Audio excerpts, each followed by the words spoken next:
So we're going to attempt to demonstrate anti-squat and anti-rise via the Ford Raptor, because why not? Who doesn't want to watch a Ford Raptor accelerate and brake really hard?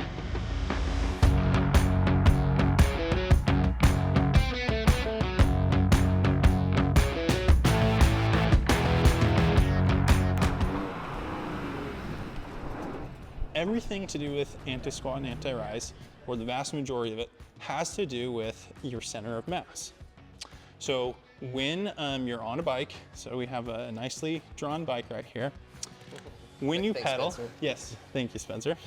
When you pedal, this bike wants to accelerate forward, right? You applied pressure to the pedals, the bike is moving forward.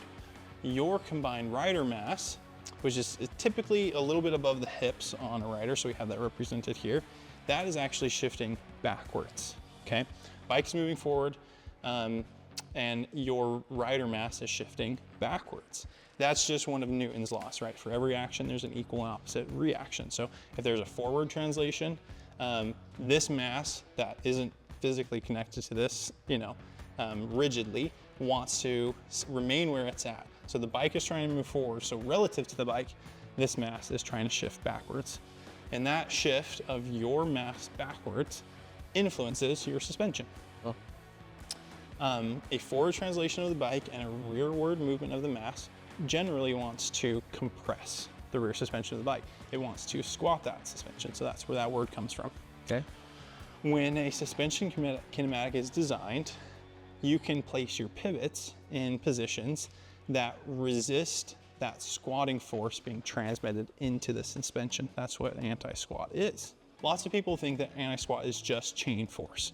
So when you're pedaling here, the chain is pulling on that rear axle, right, and they're thinking that is compressing your suspension. That is a piece of it, but really mass transfer is where you see most of that coming from. So chain forces play a little bit into it, but mass transfer and that sliding back is really what's impacting the suspension there. So anti-squat, we can kind of go to this chart. These are expressed as a percentage of your rear wheel travel. If you have a perfect, like 100% ratio, that would mean that with forward translation in the bike, the suspension is perfectly counterbalancing the force that's going into the bike from your rearward mass transfer. And that would be expressed as a 100% anti-squat value. Okay. Anti-squat values change as you move through the rear wheel travel. So this is one example graph. It's not specific to our bikes. There could be anti-squats that maybe are a lot lower, some that are a lot higher and change. There could be lots of different types of graphs, but what these are trying to describe is that based on where you are at in your rear wheel travel, you will have a percentage of anti-squat resistance to squatting forces. So what's the reason brands do that? Yeah, that's a lot of kind of technical jargon. But what that means is when you are pedaling and the bike is moving forward, when you have an anti-squat right at about 100%, you don't get bob out of your suspension. Okay. So you don't have energy loss from your pedaling movement being lost into the suspension and not going to your rear wheel. Everything with suspension is a balance, right? You have to remember that everything that you are doing with suspension affects another component or another dimension of how that bike is working, right?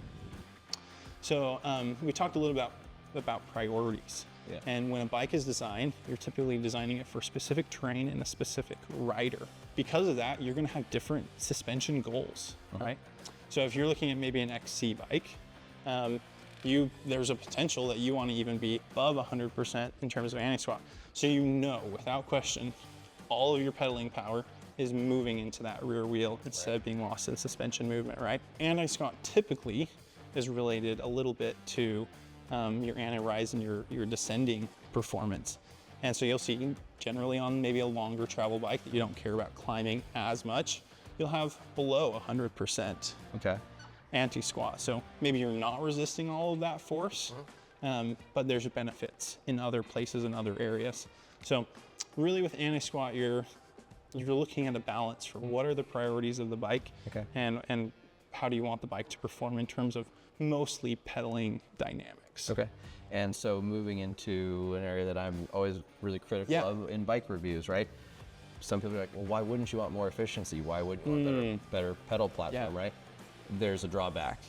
What is the drawback of high anti-squat? You get more pedal kickback typically. Okay. And so if you have a really high anti-squat value, you'll have potentially more chain growth. And as that suspension compresses, you're getting a lot of feedback through your feet. Right. So we're going to demonstrate anti-squat and anti-rise via Ford Raptor in Baja mode, which will be the softest, which would be the least anti-squat, and then their, I guess, race mode, which will be the most anti-squat. So we'll watch this rear end when it gets power, do a little stink, and go.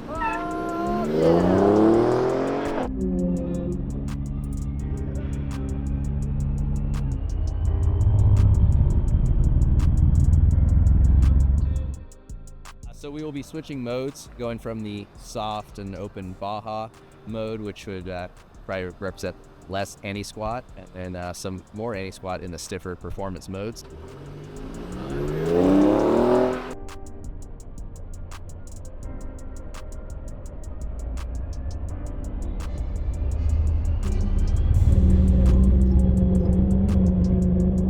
Anti-rise describes in simple terms, when you are, say you're going down a hill, you've got a bunch of speed in the bike, a rail on your brakes.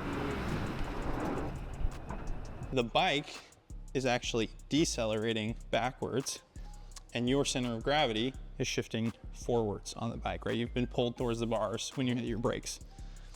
Anti-rise describes how the bike resists the rising force, or that shift forward, that weight shift forward, when you're braking, typically, when the bike is accelerating backwards. Yeah, and what that means on trail is forks diving and compressing, and the rear shock is extending. Extending, right. And that plays into your traction, right?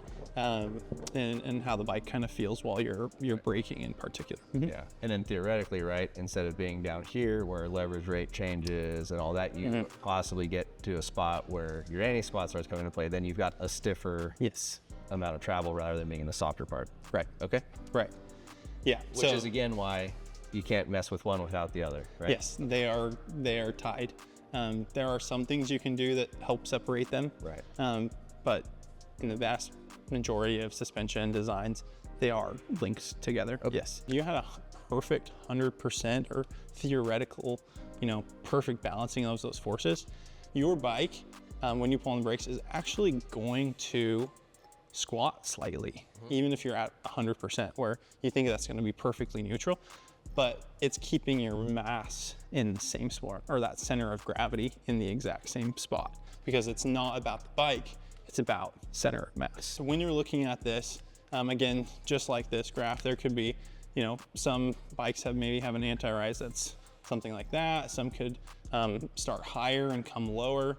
Some could come down and come up. There could be a lot of different shapes of anti-squat graphs. Okay. If you had, maybe a low anti-rise, as you pull on the brakes, your rear wheel is going to extend, and so that's going to shift your mass forward even more. Versus if you have maybe around 100% or higher, as you pull on the brakes, that is going to squat your suspension and contribute, a little more level. So it kind of describes how your mass moves on the bike when applying your brakes. So, and then for, I guess, people out there who are looking at bikes and maybe feel like they're getting overwhelmed, or they're looking at graphs and charts and stuff, how important would you say it is that they look at these and get that information before they buy a bike? Or do you just say focus on a bike that's in your travel category and focus on the ride more? I think in terms of suspension, numbers can give you an idea, but there's nothing like test riding. We'll see bikes that have very similar graphs, but yet they ride totally different. Understanding these, I think, can be important, but it also in some ways you kind of have to try it to really understand.